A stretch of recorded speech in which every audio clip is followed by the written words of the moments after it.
โอ้โอ้แจ้งนี่เลยลึกผู้สาวโสดวะเนี่ยโสดวะโสดครับ โสดทุกคนโสด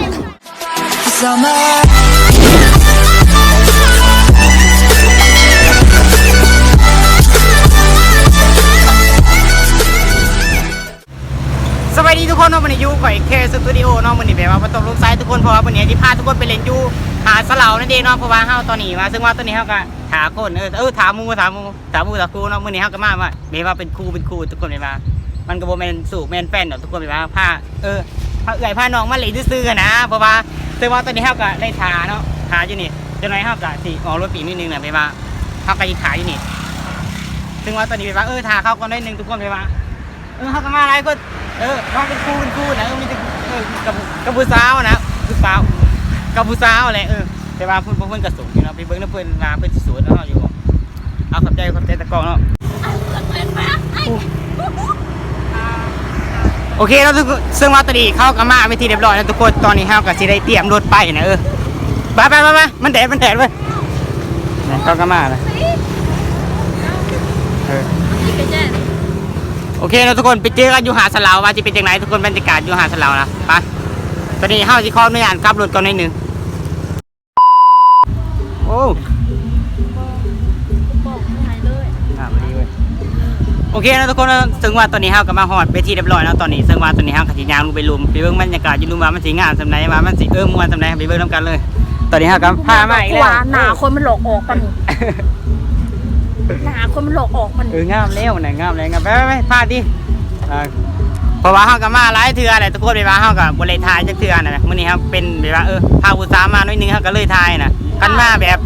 มาว่าสดๆเฮาก็บ่ได้ถ่ายทุกคนฮะเปลี่ยนรถอย่าเว้ามาไป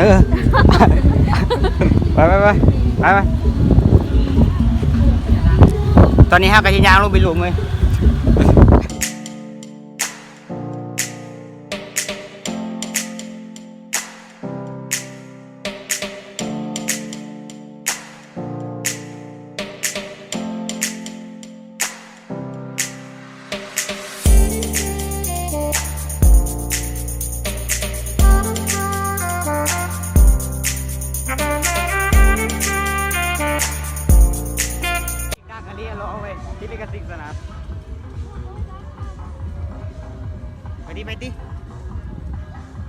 ไปตูบจะได้เหรอ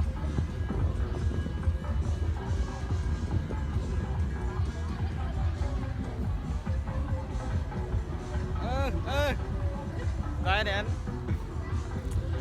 สายปีมาดิสักสีอันนี้เว้ยเมื่อนี้เฮาสิบัวไทยเอาทุกคนบัวเห็นหน้าคนเมื่อนี้ไปว่าเฮาสิไทยเอาแต่ผู้สาวนะทุกคนเนาะ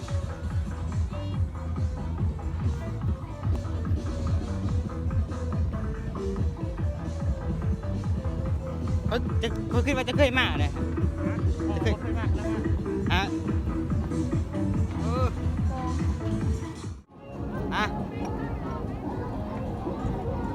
โอ้รอเกินโอ้เป็นสาวเลย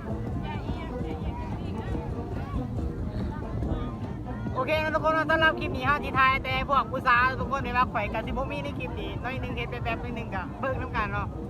สำหรับกินนี้เขาจะเอาแต่ผู้สาวนะเพราะว่าพาเขามาเล่นอยู่หาดสลาวบรรยากาศอยู่เรื่องเขากับบริทายทุกคนเลยว่าแต่มันแดดแห้งกันเลยนะเขากับทายแต่ผู้สาวนะงามมันดีเว้ยโอ้เย็บ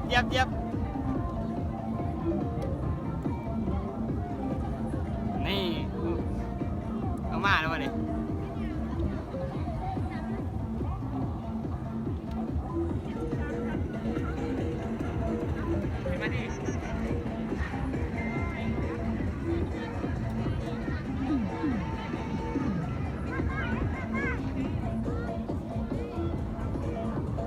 เบิ่งบรรยากาศอยู่นี่ไปเอาคนกระไล่ตื่นนะไปมาเขาก็มาเล่นเอาแต่ผู้สาวคลิปนี้ก็ถ่ายแต่ผู้เจ้าได้นี่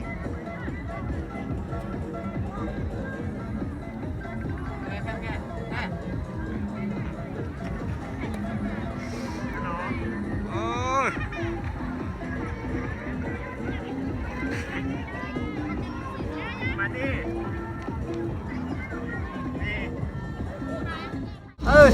เอาเยี่ยมเอา มาลุ้นมันเอาสิ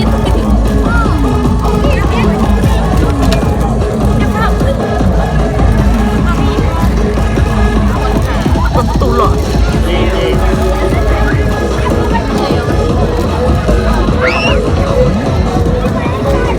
โอเคทุกคนสวัสดีตัวนี้เอากับทายแต่ผู้สาวเนาะผมผู้สาวเพราะว่าคลิปนี้เอาที่ผมมีก่อยในคลิปนี้เนาะเอาทายผู้สาวคือไม่ต้องก่อยวะใช่ปะ เสียดาย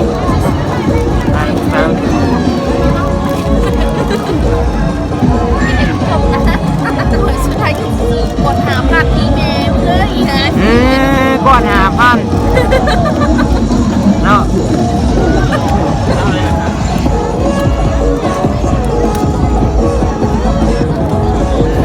นี่สลาจ้ะ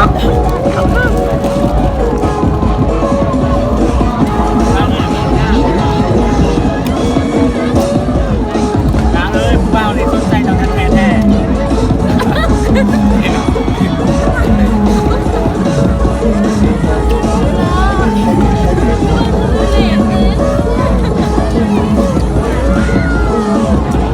ก็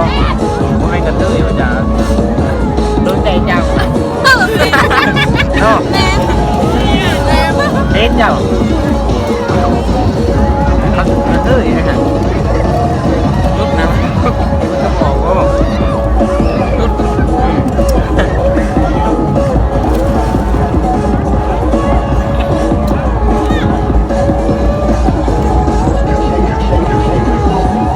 ดูจวนมามาลูกทีปอดมึงอ่ะเต้น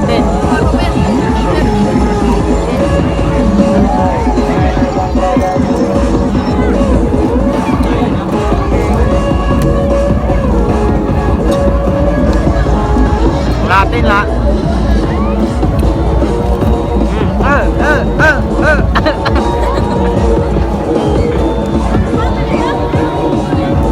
กินต่อสื่อนี่มันดีเลยมันเย็บต่อกินต่อจะได้ขึ้น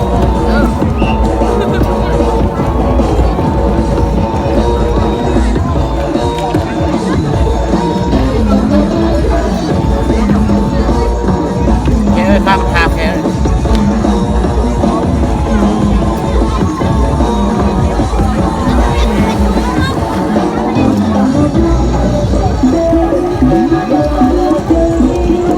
อะไรกับพี่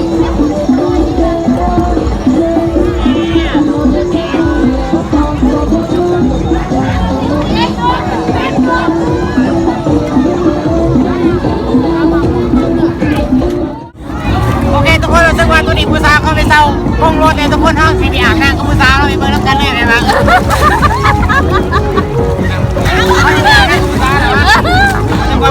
โคเน่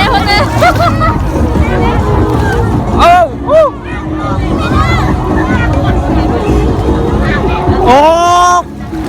แย่งเลย แต่เยอะต้องไปอ่ะ ลึกมันว่าแล้วครับไว้ก่อนโอ้ผู้สาวสวดวะเนี่ยสวดวะ สูตรครับ สวดทุกคนสวดวันที่4ลงวันที่4ซึ่งว่าตอนนี้เขาก็สีอาบน้ำทุกคนเล่นน้ำเล่นยังก่อนเพราะว่าเขากินอย่างเดียวเลย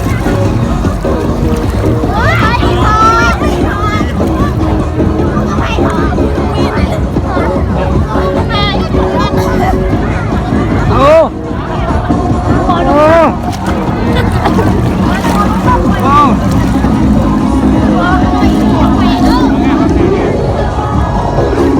คลิปนี้ก็คือว่าทุกคนไปวางเขาจีไทยแต่ผู้สาวเนาะคอยกินแบบหนึ่งกองแบบกับเบิ้งเอานะคลิปนี้เขาจีไทยแต่ผู้สาว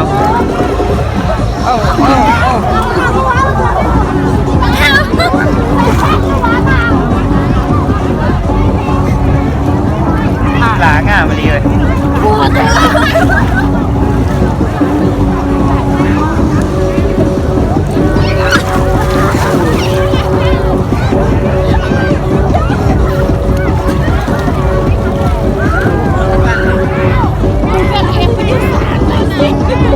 พวกยูเล่นหน้าน้ำเขายูเล่นหน้าน้ำเขา ไม่เคยตึงเลย เฮ้ยยังมาไกลกู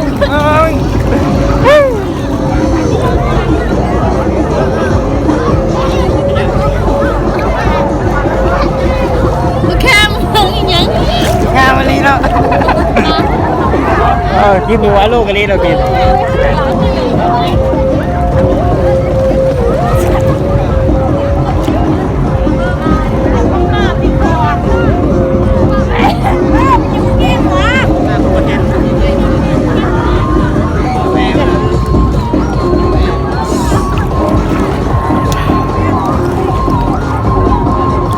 สีจะพูดเล่นน้ำบ่ฮะจะพูดเล่นน้ำ โอ้ยคือร้านจะแบบนึง คืออะไรป่วยก็ไม่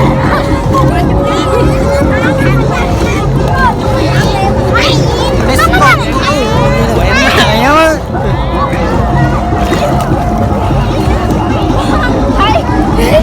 มาเล่นให้มาเล่นเอาไปนอกฮะ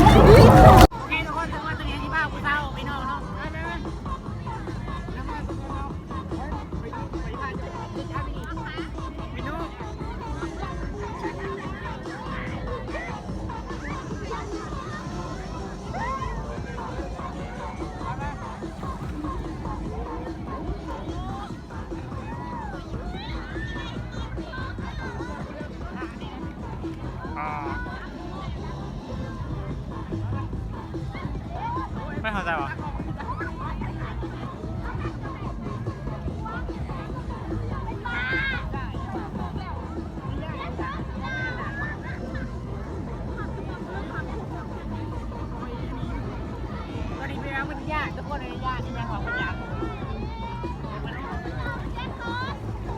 เอ้า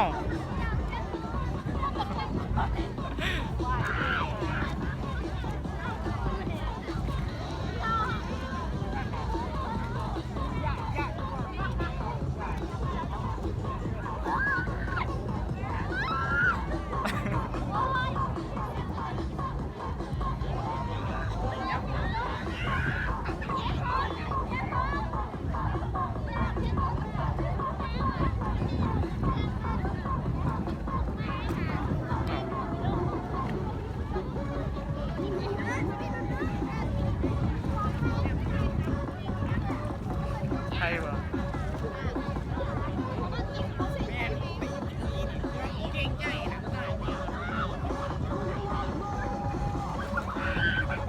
ใช่ปะตอนนี้ไม่ได้จับคือว่าตอนนี้ไปว่า55เพิ่นออกไปนอกมันใช้ย่ายเลยทุกคนนี่ว่าย่ายหน้าเอาแบบแดงๆเข้มๆ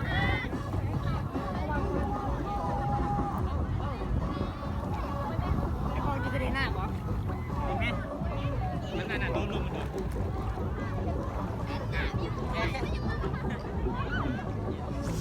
เอาโบก้าเอาไปนอกเนาะ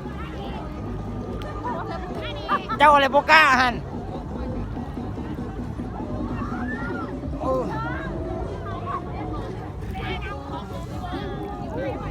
มันหัวเหรอมันหัวของเขาเลยหัวมันหัวนั่นแหละ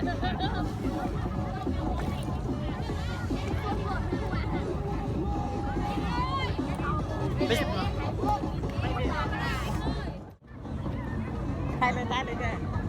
มาเกิดไปเรื่องว่าตอนนี้เอากะเล่นหน้าไปก่อนทุกคนไปว่ามันกะมืดๆลับ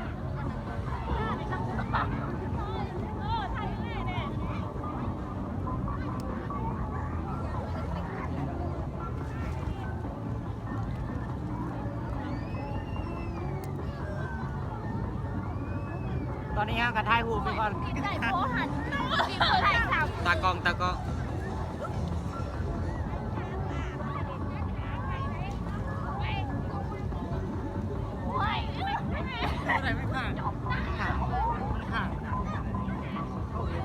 Few moments later. เบิ่งสภาพแต่ละคนนอกจากเล่นน้ำแล้วโซมเป็นโซมเศร้านะเศร้านะเบิ่งสภาพหนาวตัวโอ้ยจนเหลื่อมเล่นน้ำจนเหลื่อม โอเคนะทุกคนเราสำหรับคลิปนี้ไปบ้างเขากับพาผู้สาวมาเล่นน้ำที่ซื้อเนาะเบิ่งสภาพหน้าตาเขากับส้มเป็นส้มมาลีนะไม่บ้างเขากับสิคอตัวเพียงนี้เนาะตอนนี้เขากับเสียเมื่อแล้วสำหรับคลิปนี้ขอลาทุกคนไปก่อนเนาะบ๊ายบายทุกคน Let's go